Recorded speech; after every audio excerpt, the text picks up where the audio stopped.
Hello, আসসালামু আলাইকুম। আজ কিন্তু মিশনটি একটি ভয়াবহ দুর্ঘটনা সংঘটিত হয়েছে। এই যে আপনি যে দেখতেছেন লোকটা যে দৌড়ে যাচ্ছে এবং তার গেঞ্জি কিন্তু পিছনে ফুটা হয়ে গেছে।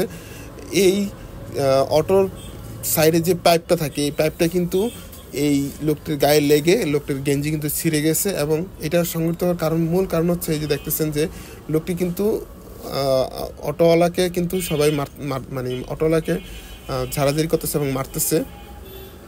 তার মূল কারণ হচ্ছে অটোওয়ালা এবং হুন্ডাওয়ালা দুজনই কিন্তু একদিকে, মানে হুন্ডাওয়ালাই কিন্তু মানে অটোওয়ালাকে চাপ দিচ্ছে। বেসিক্যালি ঘটনাটা এরকমই করছে। হ্যাঁ, হুন্ডাওয়ালা কিন্তু অটোওয়ালাকে চাপ দেওয়ার কারণে অটোওয়ালা একদিকে চেপে গেছে, হুন্ডাওয়ালা একদিকে চেপে গেছে। তার মূল কারণটা হচ্ছে এই যে এই গর্তটা করা আছে মেশিনুরে মোড়ে, এই যে গর্তটা করা আছে, এই গর্তটা কারণে সমস্ত গাড়িগুলো কিন্তু চাপিয়ে চলতেছে, মানে একদিকে চলতেছে। অর্থাৎ এই গর্তটাতে কোনো গাড়ি পাস করতে ঠিক সঠিকভাবে পাস করতেছে এবং এটা কিন্তু মোটামুটি ভালো একটা গর্ত ছিল।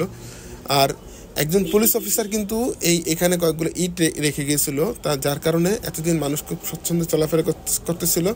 কিন্তু কোনো কারণবশত এই ইটগুলো কেউ নিয়ে গেছে এবং এই ইটগুলো নেওয়ার কারণে এখন এই জায়গাটাতে ভালো পরিমাণ গর্ত হয়ে গেছে এবং দেখতেছেন প্রত্যেকটা সিএনজি কিন্তু গর্তের ভিতরে পড়তেছে। এই গর্তে পড়ার কারণে মানে গাড়িগুলো কিন্তু এক পাশে চলতেছে। যখনই অটোটা এক পাশে চলতেছিল, তখন এই হুন্ডাওয়ালা কী করছে, এই অটোওয়ালাকে একটু চাপ দিছে। চাপ দেওয়ার কারণে হুন্ডাওয়ালা যখন ব্রেক করছে, তখন অটোর যেই ডান পাশের যে একটা পাইপ থাকে, এই পাইপটা কিন্তু তার গেঞ্জিতে লেগে তার গেঞ্জিটা ছিঁড়ে গেছে। তো এখন মূলত বিষয় হচ্ছে, এখন সবাই এই পাইপটা লাগাচ্ছে, কিন্তু পাইপটা কিন্তু সঠিকভাবে কেউ লাগাচ্ছে না এবং পাইপের মাথাটা তারা বাইর করে রাখতেছে। এবং আপনারা জানেন যে কয়েকজন অলরেডি বড় ধরনের আহত হয়ে অনেকের পেটে ঢুকে গেছে এবং মোটামুটি এই লোকটা কিন্তু ভালো পরিমাণ আহত হয়েছে।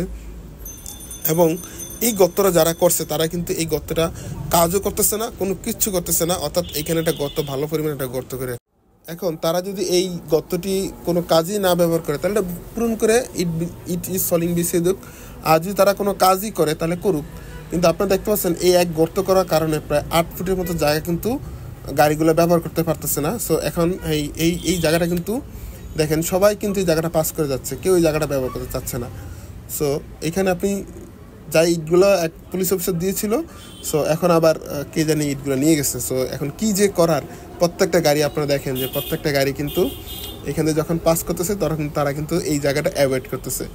সো এখন মেয়র সাহেবের সুদৃষ্টি কামনা করছে এবং যারা এই কাজটা করছে তাদের দিয়ে কাজটা করানো উচিত এবং তাদেরকে এখানে ডাইকা বা তাদেরকে এখানে প্রত্যেকটা গাড়ি যে মানে যাতায়াত করতেছে তাদের কষ্টের জন্য বুঝে যে তারা এখানে কেন গর্তটা করছে এবং